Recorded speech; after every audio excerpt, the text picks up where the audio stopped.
Olá! Estamos começando mais um programa da série Fazendo Escola. E hoje vamos falar sobre o papel do professor na gestão democrática, da sua participação e atuação nas decisões sobre a escola. Para conversar com a gente, nós convidamos as professoras Silvana Martins Boima, do Colégio Pedro II, no Rio de Janeiro, Petronília Beatriz Gonçalves e Silva, da Universidade Federal de São Carlos, que também é conselheira do CNE, Conselho Nacional de Educação, e Luísa Helena Silva Christove, do Instituto de Artes da Universidade Estadual Paulista. Mas antes dessa conversa, a gente vai conhecer uma experiência em Araxá, Minas Gerais. A Escola Estadual Loren Rios está investindo muito na interação e na capacitação dos professores. O Fazendo Escola foi ver quais são os resultados dessa proposta. Confira.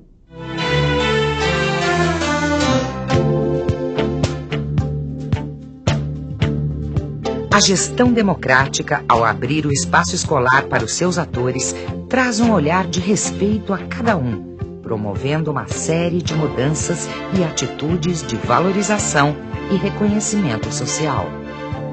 Eu sempre digo, estou passando por aqui, eu acho que tem que deixar alguma coisa, não vale a pena só passar por passar, né? Então tem que deixar algo. Quando nós entramos em sala, nós, professores de História, temos uma busca incessante de diagnosticar qual é a necessidade daquele aluno no tocante à formação da cidadania. O que eu tento sempre passar para os meus alunos, principalmente assim, na hora da aula de língua portuguesa, assim, quando a gente está trabalhando o texto, eu tento sempre levá-los a refletir sobre a sua posição como cidadão dentro da sociedade, o que ele pode estar fazendo para tentar melhorar.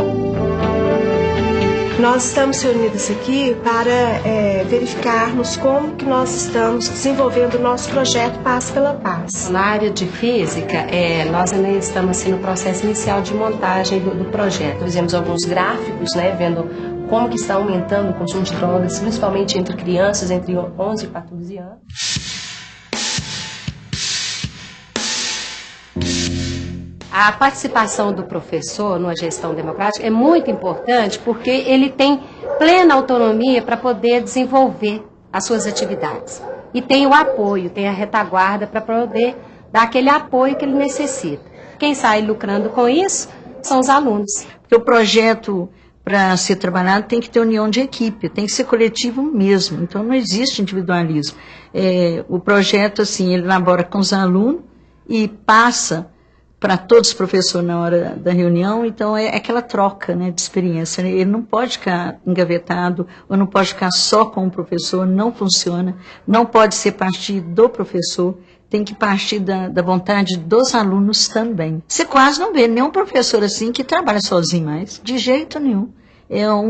Dá ideia, já chama o colega, eles mesmos já vão bolando.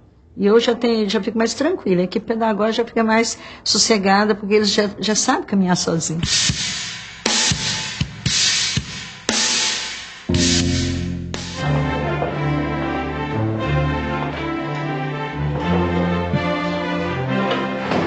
Sobre como que nós vamos avaliar, trabalhando com a interdisciplinariedade. Eu acho que essencialmente pela participação. O aluno hoje tem medo de escrever. Ele fala, eu não dou conta, eu não consigo e não escrevo. É uma forma diferente de trabalhar a matemática. Muitos acham que a matemática é só aquela parte teórica, muito número, muita coisa, muito... E realmente não, tá vendo que é a prática. Então, dentro da nossa matéria, que é a radioatividade, nós vamos trabalhar o projeto Paz.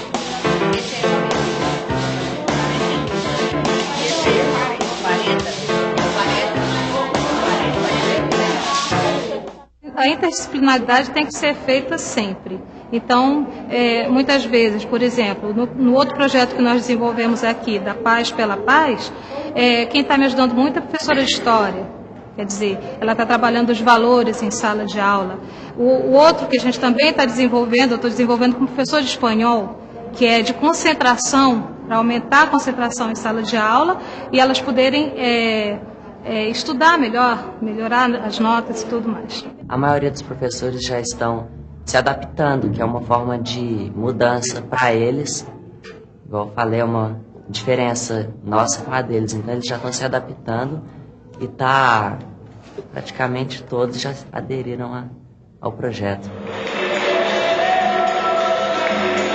uma proposta democrática e participativa, coloca o papel dos professores na ação de pensar e organizar o trabalho escolar, identificando temas e assuntos que merecem ser discutidos no interior da escola.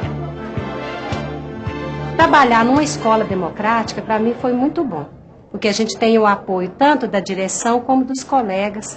Cada professor, dentro da sua disciplina, do seu conteúdo, né, integra com o outro, e isso vai formando uma rede na qual o aluno envolve o aluno de uma tal maneira que ele acaba saindo daqui com uma formação completa, né, que engloba todos os conteúdos, inclusive até a parte formativa dele, como ser humano.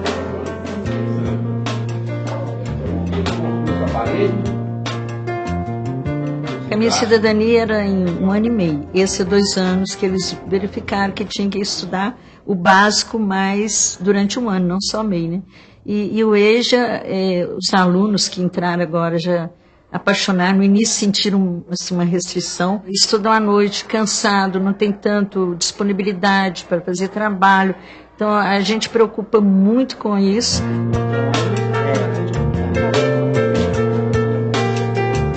A gente tentar utilizar o que eles fazem, né, lá fora, a gente buscar aqui, dentro da realidade deles, porque de repente você está falando uma coisa que está muito longe deles, então a gente tem que procurar essa vivência deles. Eu já tinha 7 anos que eu tinha parado de estudar, o EJA passa para a gente a confiança assim, da gente querer progredir, quem sabe até cursar uma faculdade, né?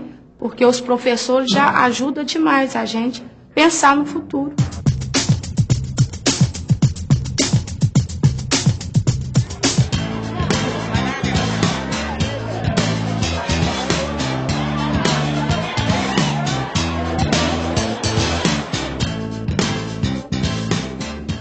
A minha participação é no colegiado. A gente tem amizade com todos eles. O professorado da escola é muito amigo. A gente sente essa amizade deles conosco do colegiado. Meu filho, principalmente, ele conversa muito com os professores e tira muitas dúvidas. E eu creio que como o meu faz isso, os outros também fazem. Então o professorado é muito aberto para o diálogo.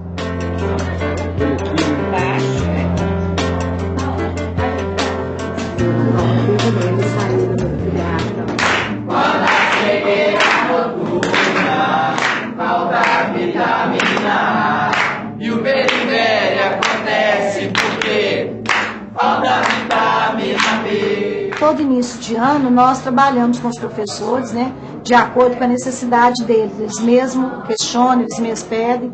Então, esse ano, por exemplo, nós iniciamos o ano fazendo uma capacitação sobre avaliação contínua.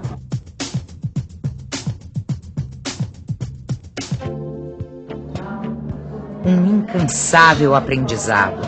O professor que assume essa postura se descobre sempre como aluno. Na escola Loren Rios Feres, uma psicóloga ensina e discute. Ensina a olhar, a descobrir algo mais sobre si mesmo e sobre os alunos. Discute a autoestima do professor e a relação de quem ensina com quem aprende. Gostaria que cada um apontasse o seu ponto forte como professor. Eu me considero uma pessoa muito solidária. Paciência, persistente, Observadora, dedicação, criativa. Para a gente trabalhar com os jovens, a gente tem que procurar sempre uma forma que desperte o interesse deles. A gente tem que procurar métodos que leve o aluno a se interessar pelo conteúdo que você está dando. Então, de repente, você vê um noticiário, uma notícia que você pode encaixar dentro do seu conteúdo, você fala, aborda aquele aspecto. Então, o jovem de hoje, ele quer, às vezes, trabalhar com muito tema atual. Tivemos essa capacitação no início do ano. Tivemos um psicólogo também, 8 horas de trabalho com os professores, com a autoestima. E o ano passado foi trabalhar durante o ano todo o CIAP, que é um projeto do governo estadual, no qual é a capacitação dos professores à distância. Tem que estar fortalecido para muitas transformações, porque a tecnologia está aí, né? Então a gente não pode ficar para trás. Capacitação, né? né? Uma capacitação, mas ele tem que se sentir fortalecido para isso. Né? Ele não pode sentir que ele é culpado de nada, de fracasso. Um dos grandes desafios não é só formar um professor que domine o conteúdo, mas a metodologia que acolha e possibilite um maior aproveitamento desses alunos que, com o processo de democratização da educação, passaram a constituir uma parcela considerável da clientela da escola pública. Hoje, nós podemos ter nas escolas experiências inovadoras em que os professores se sentem e podem se sentir protagonistas.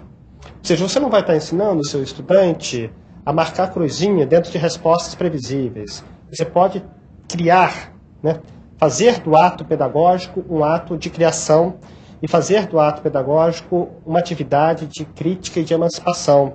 A escola ideal é aquela que professores, diretores, alunos e pais caminham juntos. Assim vai acontecer uma educação boa, uma educação que prepara o aluno para a vida. Uma relação próxima, diária, uma convivência de desafios e diversidade de situações. O professor está tão perto do aluno que pode identificar sua realidade. Ao abraçar o professor na gestão, ganha-se uma visão mais íntima das necessidades da escola e de seus alunos.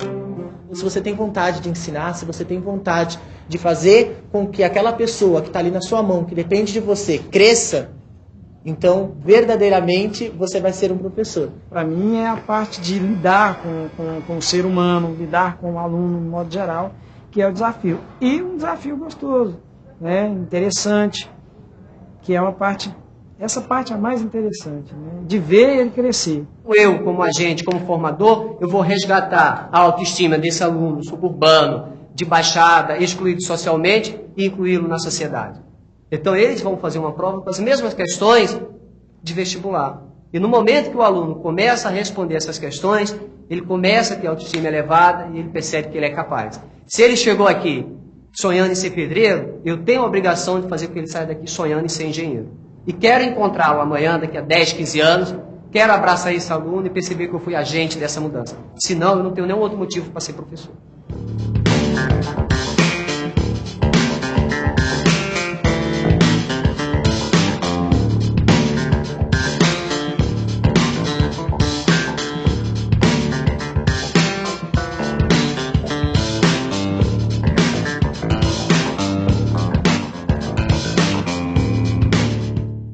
Pensar, organizar, criar, qual será o papel do professor.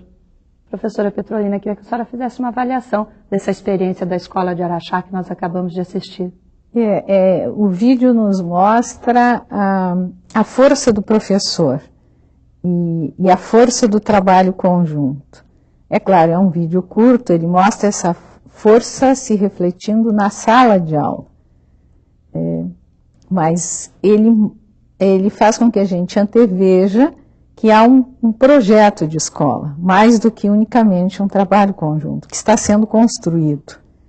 E daí a importância, quer dizer, o papel do professor hoje é participar de um trabalho conjunto, que é político-pedagógico. Inclusive a professora comenta, não é, que não se trabalha mais sozinho, né? O professor trabalha em conjunto. Queria que a senhora fizesse uma avaliação, professora Luísa. Então, o vídeo é interessante porque ele enfatiza isso, né, a importância desse encontro na escola, e nós poderíamos, a partir dele, perguntar quais as condições para a gente conquistar isso, né?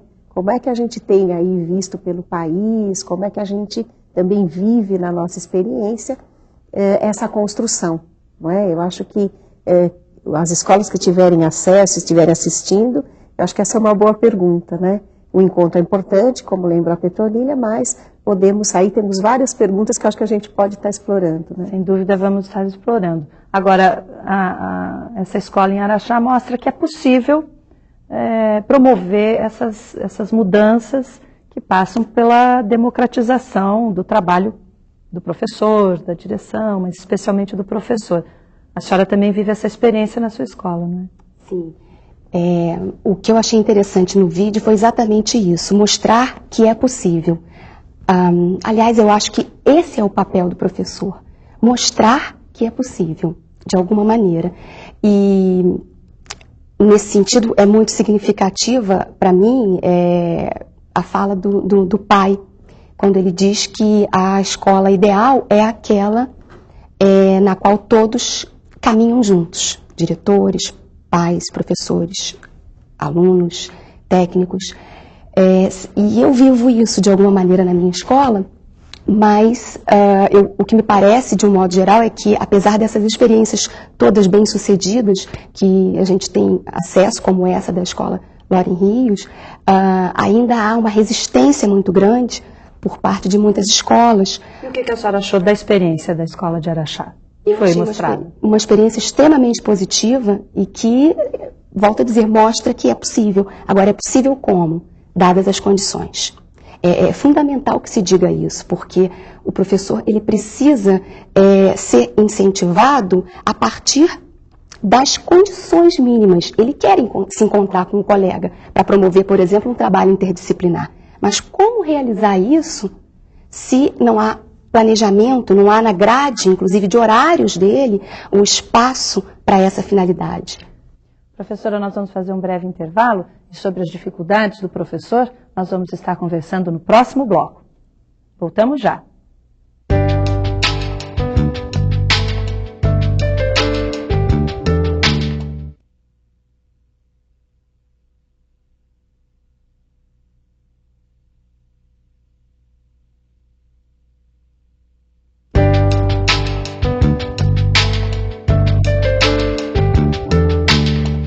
Estamos de volta com o Fazendo Escola e hoje a nossa conversa é sobre o papel do professor.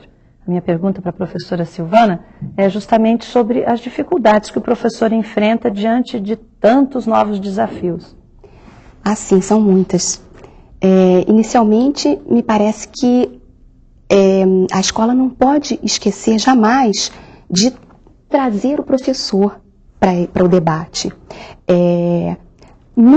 Pensar o projeto pedagógico, que é um projeto político-pedagógico, ela tem que inserir o professor na confecção desse projeto, porque não pode haver erro maior do que querer que se coloque em prática alguma coisa da qual não se participou, de cuja construção não se participou.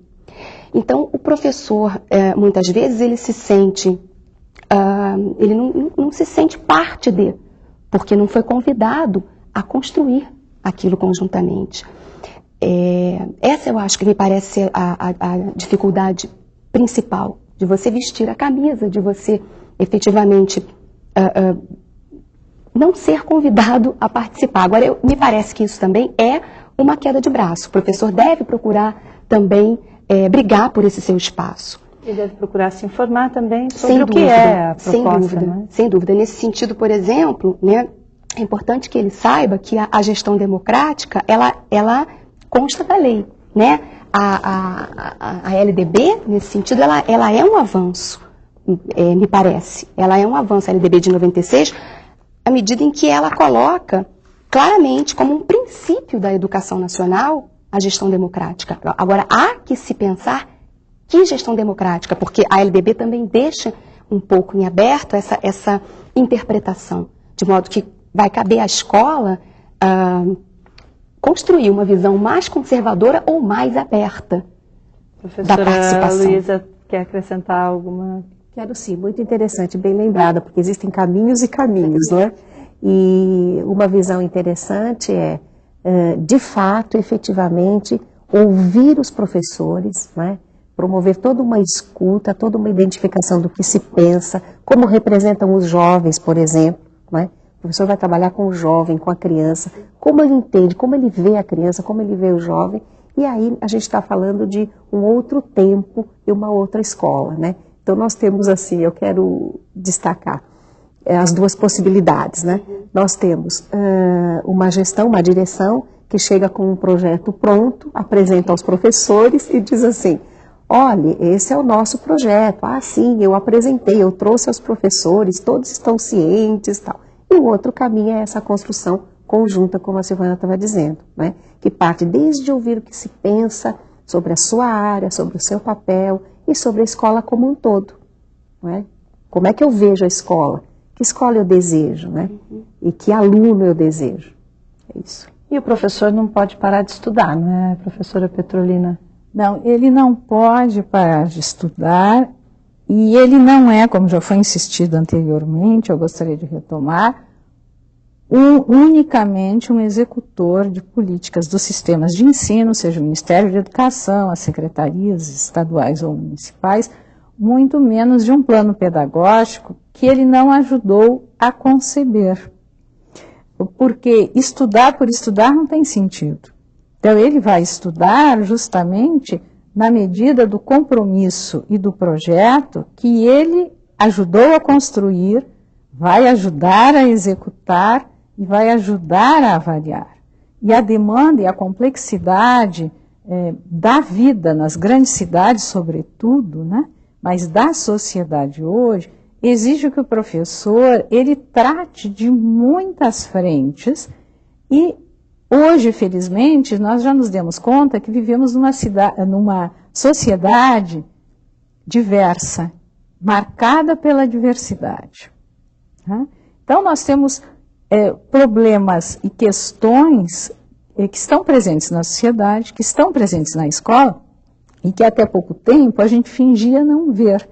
Tratava as questões pedagógicas escolares uniformemente, sem se dar conta, ou até se dar conta não é a melhor forma de dizer, sem levar em conta esta diversidade, que é étnico-racial, que é de gênero, que é de classe social, não é que é de dificuldades de aprendizagem, que é de deficiência visível ou não.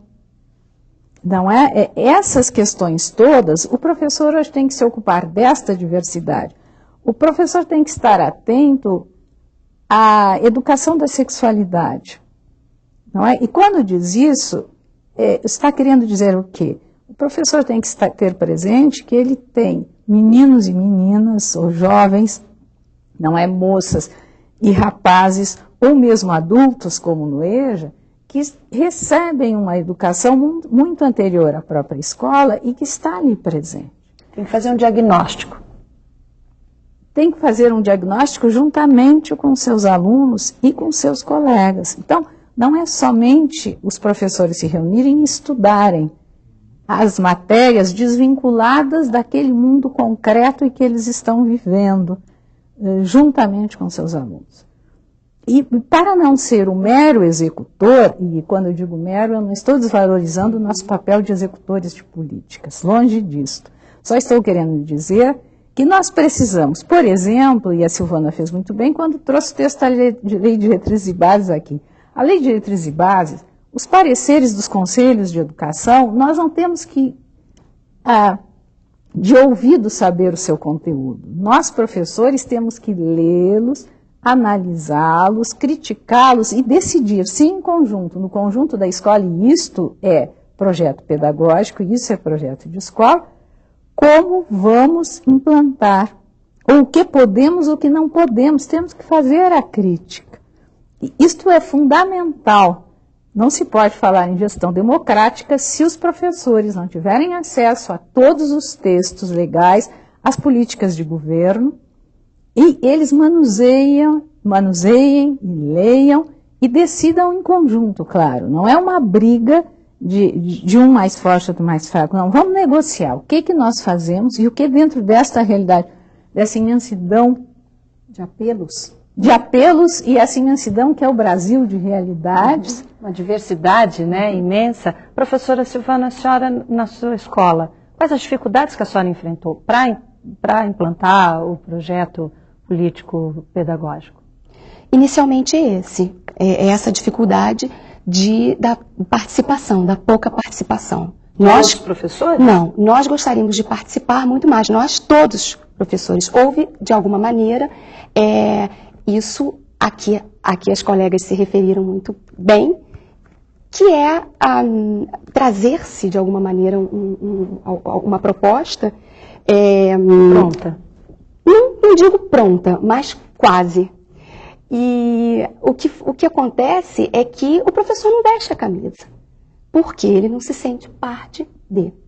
Agora, eu queria ressaltar também uma questão interessante, que é claro que há necessidade de se passar pela capacitação, pela atualização do professor, mas o professor, ele tem práticas muito interessantes, ele tem muita coisa para dizer. E muitas vezes ele nem sabe que ele está dentro do muitas projeto. Muitas vezes ele não sabe nem que ele já faz aquilo. Muitas vezes ele sabe e não tem espaço para colocar isso.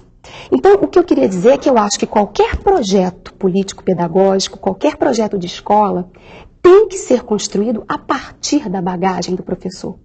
Né? Já dizia Paulo Freire, né, que a aprendizagem é muito mais eficiente quando ela respeita o conhecimento prévio do aprendiz. E nesse caso somos todos aprendizes, né?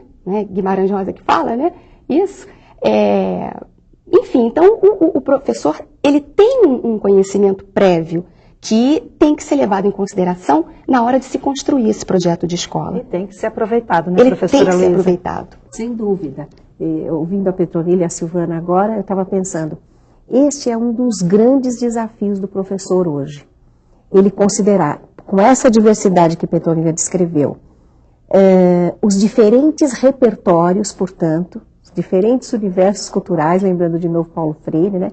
Cada aluno ele traz um repertório, ele traz toda uma história, um conjunto de códigos de onde ele tira a condição de ler o mundo, né? A condição de ler a ciência que a gente está apresentando. Né? Então o professor tem esse desafio de fazer essa leitura, de estudar este repertório e ampliá-lo, né, com o saber escolar, ampliá-lo. Então a gente tem encontrado aí pelo país afora essa grande dificuldade, como fazer isso. E como fazer isso? Isso nós vamos estar conversando daqui a pouquinho. Vamos fazer mais um intervalo. Como fazer, qual é o papel do professor em sala de aula? Nós vamos estar conversando mais sobre isso dentro de instantes. Voltamos já.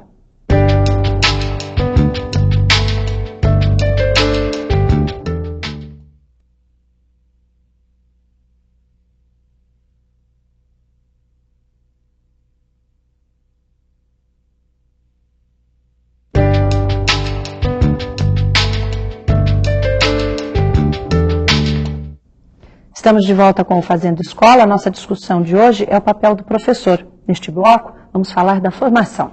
Professora Petronila, há um senso comum de que o professor, de modo geral, não tem uma boa formação. Olha, eu discordo deste senso comum e creio que nós, professores, temos que esclarecer que se nós não temos uma boa formação, ninguém na sociedade brasileira tem uma boa formação, porque quantos anos todos nós que frequentamos escolas e que chegamos à universidade ficamos nas mãos de professores. Os professores têm sim uma formação tão boa quanto outros profissionais. E como outros profissionais, o professor precisa se atualizar. E aí vem uma das condições necessárias de que apontava a Silvana. Atualização implica aquisição de livros, acesso à bibliografia e a outros materiais, inclusive ter o seu computador em casa. Quantos de nós, professores, podemos ter um computador ligado à internet? Quando o nosso salário permite nós ficarmos ligados à internet, ou ter um speed, por exemplo, são questões como... Eu acho que a gente tem muitas provas de o quanto podem os professores e quanto essa formação é um trabalho conjunto que tem que juntar os sistemas de ensino, as secretarias de educação, as coordenações pedagógicas e os próprios professores. E nesse sentido eu gostaria de mostrar, por exemplo, uma experiência feita pela Secretaria Municipal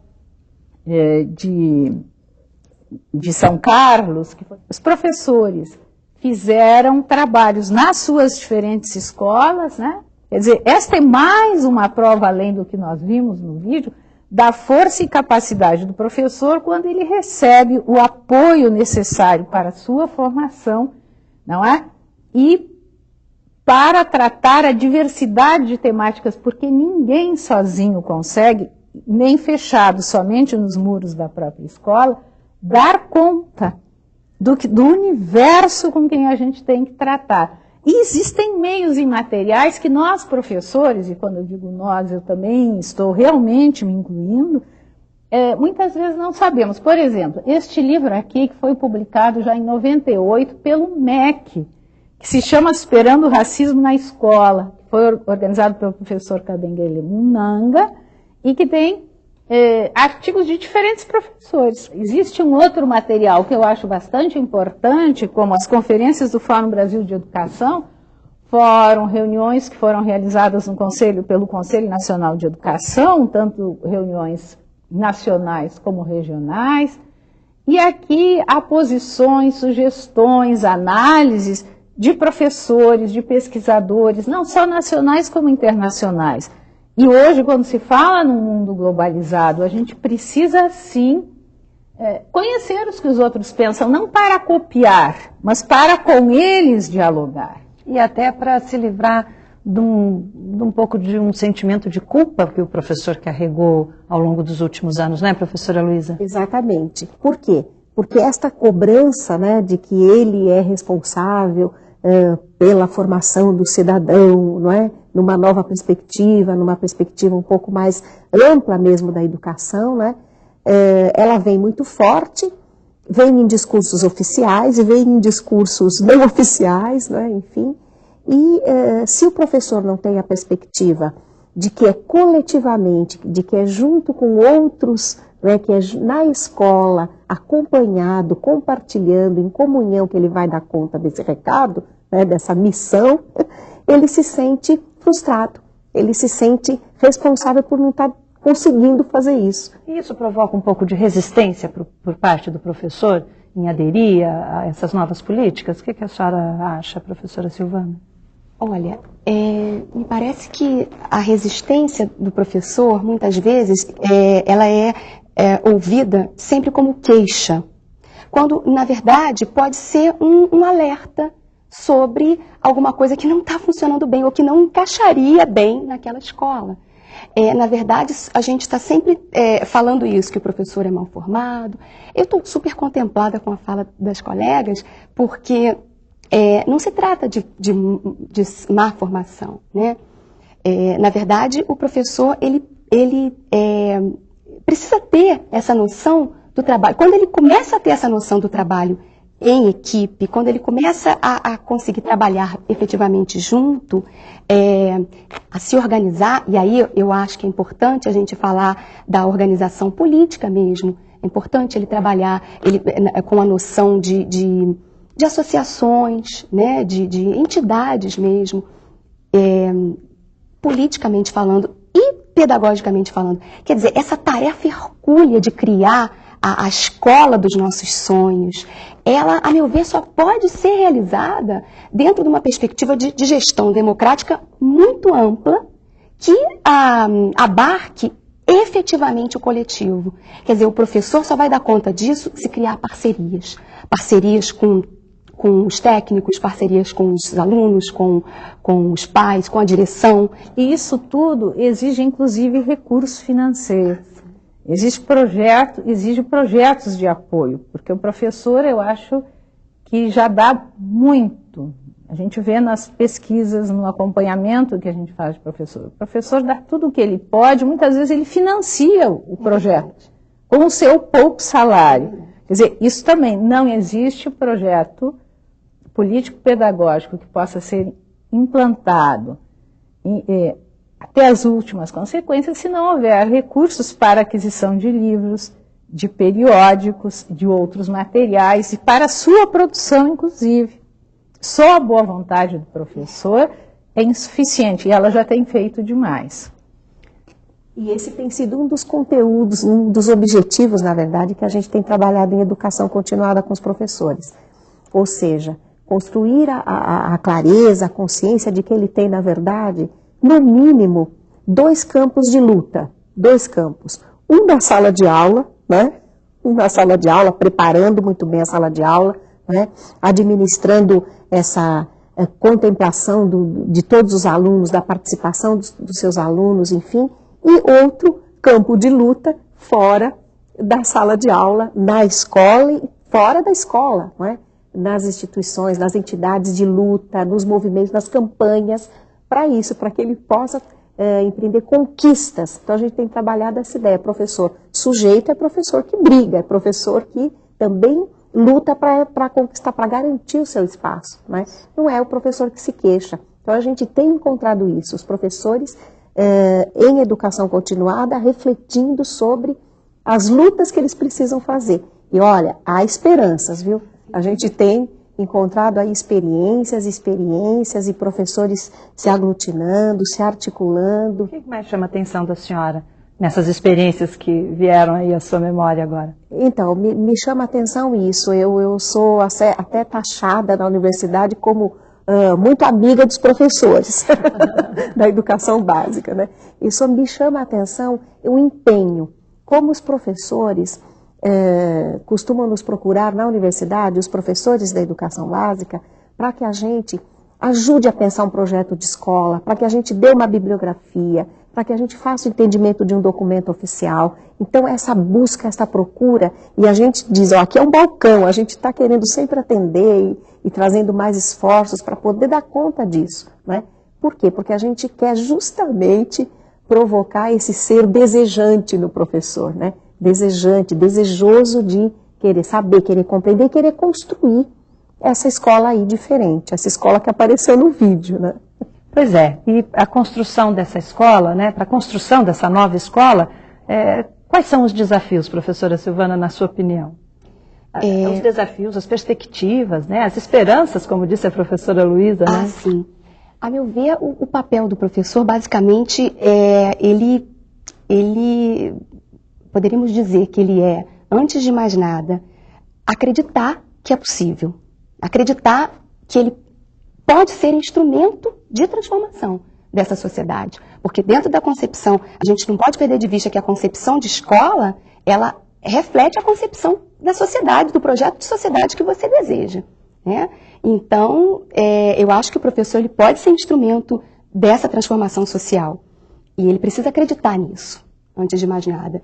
E, num segundo momento, eu acho que o papel dele é exatamente trazer esse debate para a sua escola.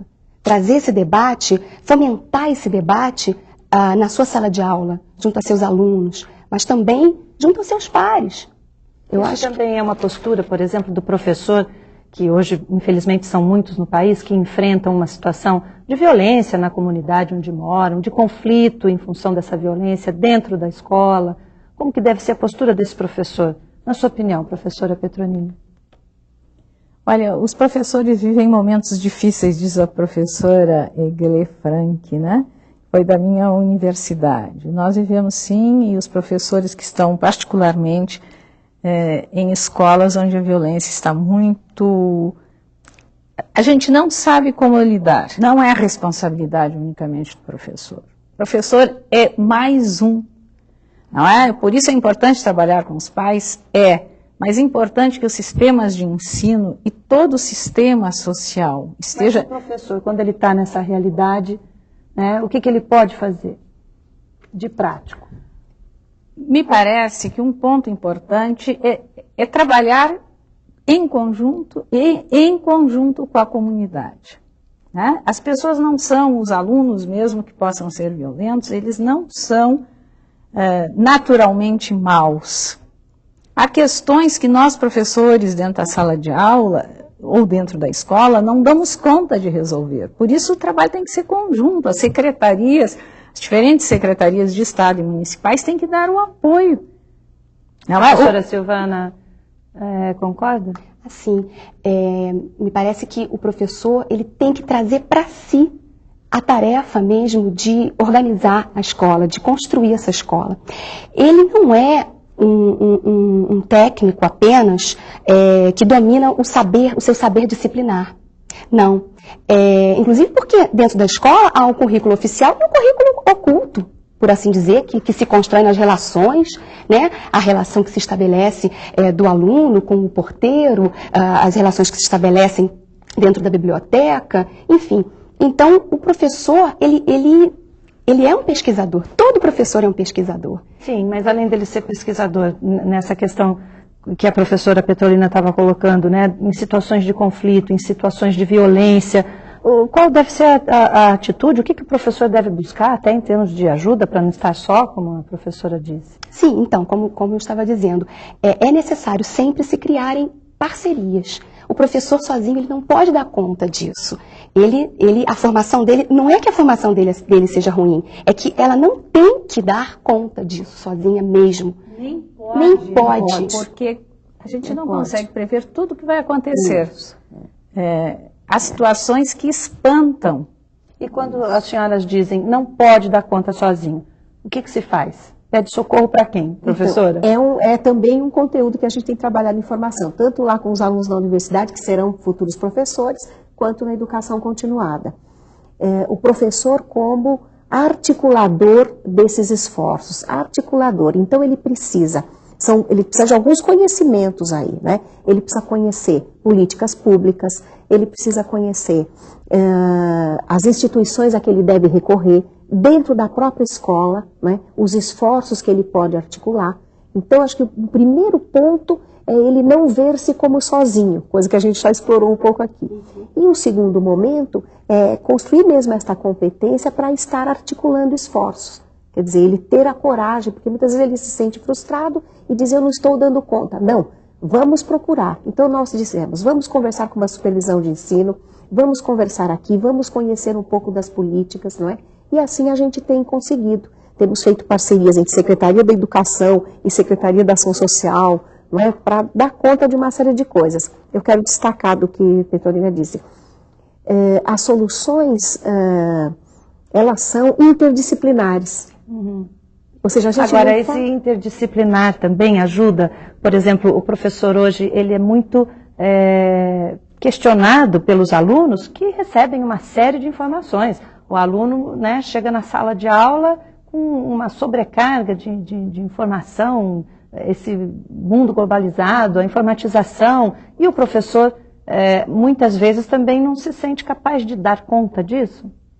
Sim, então aí recuperamos um pouco já das nossas falas, ou seja, ele, para sua atualização, então a educação continuada no sentido de atualização, né, e de leitura que a gente chama significativa desse mundo mesmo, quer dizer, entender, saber ler a televisão para conversar com o seu aluno, né, não rejeitar a televisão, saber ler a televisão, precisa ter tempo para ler a televisão, para fazer análise, precisa de grupos para trocar, né? Então, aí a educação continuada, que é o estudar sempre, né?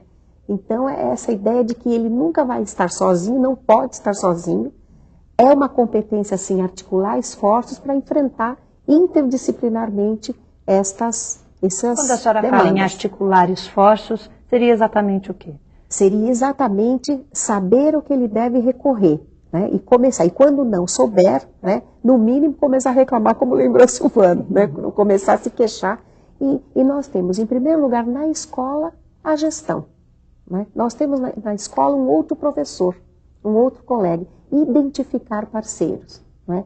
Fora, no próprio sistema, fora da escola, nós temos supervisores, nós temos equipes e equipes nos sistemas hoje, bem estruturados no Brasil, para isso, né? E aí fora do sistema, então são várias esferas aí que se entrecruzam para ajudar a gente, né? Outras secretarias, outras políticas, então é preciso conhecer isso, né? E o professor tão sobrecarregado, como as senhoras mesmo colocaram, ele dá conta disso tudo? Dá conta, Silvana? Acho que sim. Eu acho que a gente não pode perder a perspectiva da utopia, né? Quer dizer, é criar o amanhã a partir do sonho de hoje. Há um poema do Mário Quintana, cujo título é exatamente Utopia, que ele fala isso. Se as coisas são inatingíveis, ora, não é motivo para não querê-las. Que tristes os caminhos, se não fora a mágica presença das estrelas. Então, eu acho que esse é o papel do professor mesmo, né? Acreditar na utopia e antecipar o amanhã, pelo sonho nosso de hoje. Bom, e com essas palavras da professora Silvana, a gente termina aqui o nosso programa. Eu queria agradecer a presença da professora Petronila. Professora Luísa, muito obrigada pela sua participação. Professora Silvana, que as suas palavras sirvam de inspiração para os professores que estão nos ouvindo. No próximo Fazendo Escola, a gente vai discutir a função do gestor na gestão democrática. Até lá!